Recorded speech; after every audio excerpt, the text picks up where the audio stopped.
নমস্কার প্রিয় দর্শক, আপনারা দেখছেন গ্রামীণ সমাচার। হলদিবাড়ি ব্লকের উত্তর বক্সিগঞ্জ এলাকায় তিস্তা নদীর চর থেকে উদ্ধার হওয়া একটি বিপজ্জনক পুরনো মর্টার শেল নিরাপদে নিষ্ক্রিয় করল সেনাবাহিনী। সেনাবাহিনীর বোম ডিসপোজাল টিম বিশেষ প্রক্রিয়ায় শেলটিকে নিষ্ক্রিয় করেছে। উল্লেখ্য, বুধবার স্থানীয় বাসিন্দা আজিজুল আকন্দ তিস্তা নদীর চরে কাজ করার সময় প্লাস্টিকের পাইপের মতো দেখতে একটি সন্দেহজনক বস্তু দেখতে পান। তার ছেলে সেটিকে নিয়ে আসার পর দেখা যায় বস্তুটি আসলে একটি সক্রিয় মর্টার শেল। দ্রুত স্থানীয় পঞ্চায়েত সদস্যের মাধ্যমে খবর দেওয়া হয় পুলিশকে। পরবর্তীতে বিষয়টি জানানো হয় সেনাবাহিনীতে।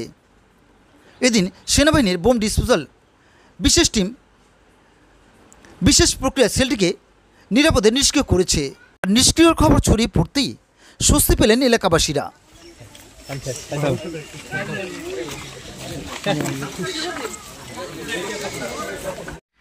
এবার থেকে উচ্চ ফলনশীল উন্নত প্রজাতির বিভিন্ন ধরনের ফুল ও ফলের চারাগাছ সুলভ মূল্যে পাবেন মণ্ডলঘাট বউবাজার নিগম নার্সারিতে। গুণগত মানের দিক থেকে সবার ঊর্ধ্বে। এছাড়াও পাশাপাশি নিগম স্টোরসে সুলভ মূল্যে পাবেন বিয়ে, অন্নপ্রাশন সহ বিভিন্ন অনুষ্ঠানের যাবতীয় জিনিসপত্র। তাই বিলম্ব নয়, যোগাযোগ করুন কর্ণধার জয়দেব সরকারের সাথে। মোবাইল নম্বর 9933313262। এখানে হোম ডেলিভারিরও ব্যবস্থা রয়েছে।